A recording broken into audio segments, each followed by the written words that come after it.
Vincent Duluc, le grand spécialiste du foot. À l'équipe, bien sûr, mais au-delà, Vincent, et quelle passion, une passion de gamin.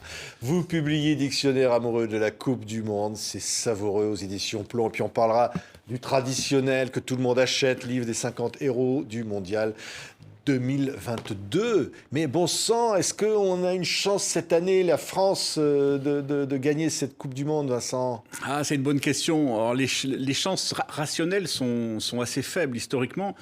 Depuis 60 ans, depuis le Brésil en 1962, aucun champion du monde n'a conservé son titre. De manière plus inquiétante, un peu plus irrationnelle sans doute, sur les 5 dernières Coupes du Monde, 4 champions du monde en titre ont été sortis dès le premier tour. Il y a une espèce de malédiction qui se mêle à la difficulté de conserver son titre. Donc c'est compliqué d'être complètement optimiste. C'est pas encourageant, oui. Oui, mais c'est compliqué en même temps d'être pessimiste parce que c'est du foot, parce que parfois les planètes qui sont mal alignées, tout d'un coup elles s'alignent. Et les grandes conquêtes sont rarement annoncées, en fait. Oui, mais enfin, les planètes pas alignées du tout. Pogba ne pourra pas jouer. On a plein de blessés. Pogba ne pourra pas jouer. Kanté ne pourra pas jouer. Ça veut dire qu'au cœur du jeu, au cœur de la machine, il manquera deux éléments essentiels. On a de l'inquiétude pour l'état de santé de Raphaël Varane, qui est le chef de la défense, qui est le vice-capitaine. Donc effectivement, c'est un peu compliqué. En plus, l'équipe de France a gagné un seul de ses 6 derniers matchs avant la Coupe du Monde, ce qui ne lui arrive jamais. Puis le dernier perdu, là. Hein. Voilà, exactement. Ouais. Pour l'instant, ça sent pas très bon. Mais dans le foot, ça change très très vite. Je me souviens qu'en 2006, par exemple, avant la Coupe du Monde, qui était celle du grand retour de Zidane, je crois que 79 des Français pensaient que l'équipe de France n'allait pas passer le premier tour et est allée en finale de la Coupe du Monde. Donc voilà, il n'y a pas de règle. Les conquêtes qui s'annoncent bien finissent parfois mal et réciproquement. Oui, non, il y a une règle, Vincent, c'est qu'il faut une bonne équipe déjà. Alors avec tous ces blessés, ça va pas être simple pour Deschamps d'annoncer la semaine prochaine l'équipe qui va sortir pour la France. Vous qui connaissez bien tout ça, vous lui diriez quoi à Didier Deschamps là, dire qui il faut dans cette équipe-là? Il sait déjà tout ça. On va dire que l'enjeu de la liste, c'est pas tellement de savoir avec qui on va jouer à la Coupe du Monde, c'est plutôt de savoir avec qui on ne peut pas jouer. Parce que l'enjeu de la liste, en fait, ça concerne surtout les joueurs qui sont classés de 16 à 23 ou à 24 ou à 25. Je ne sais pas combien de joueurs il va prendre. Il a le droit d'en prendre 26. Il ne veut pas en prendre 26, donc il va peut-être en prendre 24 ou 25.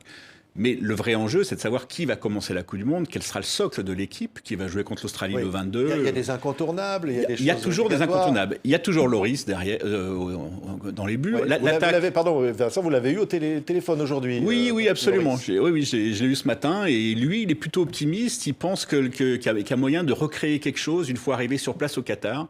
Qu'après une saison, quand même une première partie de saison absolument épuisante par le chevauchement des calendriers qui a été rendu nécessaire par la Coupe du Monde à ce moment de l'année, il pense qu'il y a quelque chose, il y a moyen de créer un élan collectif une fois sur place. Donc Hugo Lloris, il est optimiste au fond. Il est optimiste parce que c'est son métier, et puis il est optimiste parce que c'est sa 4e Coupe du Monde, et il a déjà vu le film, il sait comment ça se passe, et il pense que ça peut bien se passer. Oui, alors il dit quoi? Et vous aussi, vous dites quoi, Vincent? Qu'est-ce qu'il faut d'autre alors dans cette équipe pour avoir des chances dès le départ? Qu'est-ce qu'il faut aligner?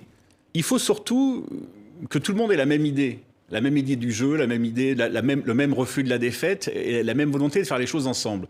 Que ce soit que tout le monde attaque ou tout le monde défende, il y a un choix à faire, mais quel que soit le choix, il faut que tout le monde soutienne ce choix. Et c'est ça qui peut créer quelque chose dans l'équipe. Mais c'est vrai que concrètement, on n'a pas beaucoup de certitude sur la défense par rapport à la défense de la Coupe du Monde, puisqu'il n'y a plus Umtiti, etc. On n'a plus de certitude du tout sur le milieu. Et l'attaque a quand même été... on va dire, les équilibres offensifs ont été bouleversés par le retour de Benzema en 2021. Alors évidemment, c'est un plus incontestable d'avoir le Ballon d'Or, mais ça modifie un peu les équilibres. Il est pas fatigué, Benzema, là, alors, en ce moment. Je pense lui, pour le coup, il s'est bien préparé. Le Real a fait un bon début de saison. Il y a des matchs qu'il n'a pas joué. Il a levé un peu le pied. Et je pense qu'il a fait ce qu'il fallait pour essayer de laisser une trace, enfin, dans une phase finale de la Coupe du Monde. Il va avoir 35 ans au mois de décembre, le lendemain de la finale de la Coupe du Monde, d'ailleurs. Il n'a jamais laissé vraiment une trace, ni dans un Euro, ni dans une Coupe du Monde, et c'est vraiment sa dernière chance. Donc je pense que la concomitance en fait, de son Ballon d'Or et de l'arrivée de la Coupe du Monde peut suggérer un destin un peu crépusculaire pour Benzema. Alors Vincent, si on parle franchement, quelle erreur il ne doit pas commettre Didier Deschamps avec cette équipe-là? Qu'est-ce qu'il ne faut pas faire? C'est compliqué parce qu'il il connaît tout ça. C'est pas moi qui vais lui donner des conseils, mais j'ai à peu près le même âge que lui. J'ai vu les mêmes Coupes du Monde que lui. Je sais ce qui a marché, ce qui n'a pas marché. Il faut qu'il arrive à créer une équipe. Il faut qu'il arrive à unifier, à unifier l'équipe derrière une idée du jeu.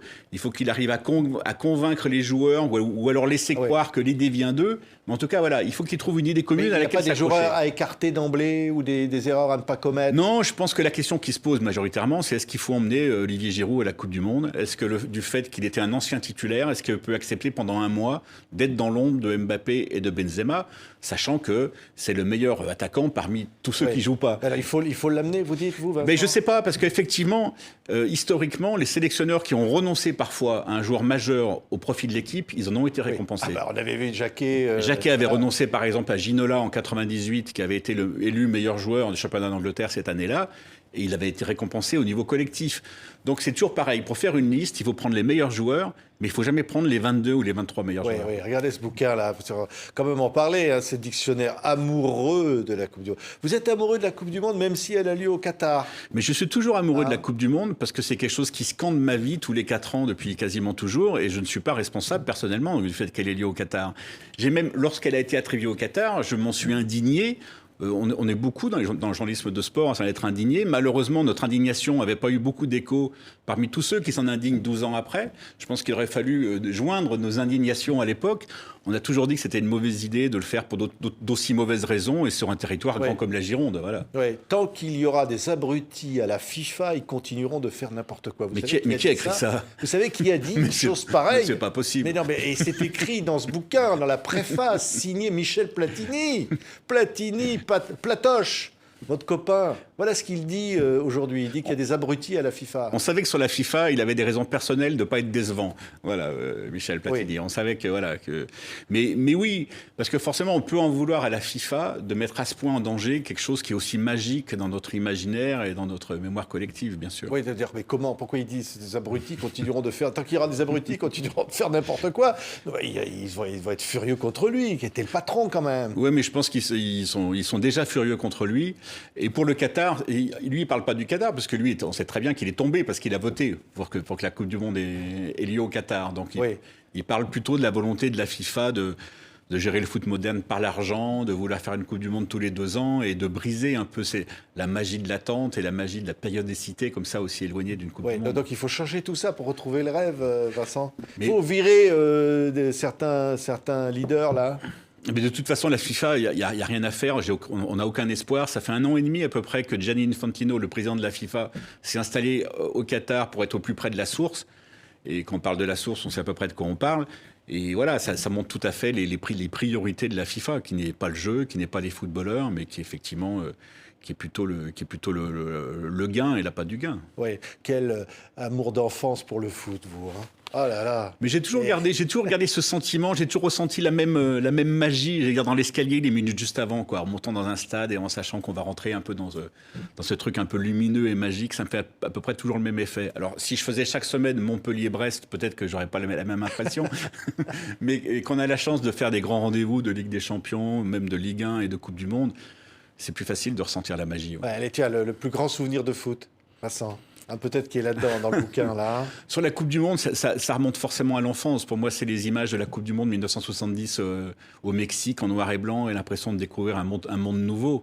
Mais après, une fois qu'on traverse l'écran et qu'on arrive dans le stade, les plus grands moments, c'est toujours lié à l'équipe de France, c'est toujours lié au moment juste avant la Marseillaise, le sentiment d'être à l'endroit où il va se passer quelque chose d'exceptionnel et qu'on va vivre ça aux premières loges.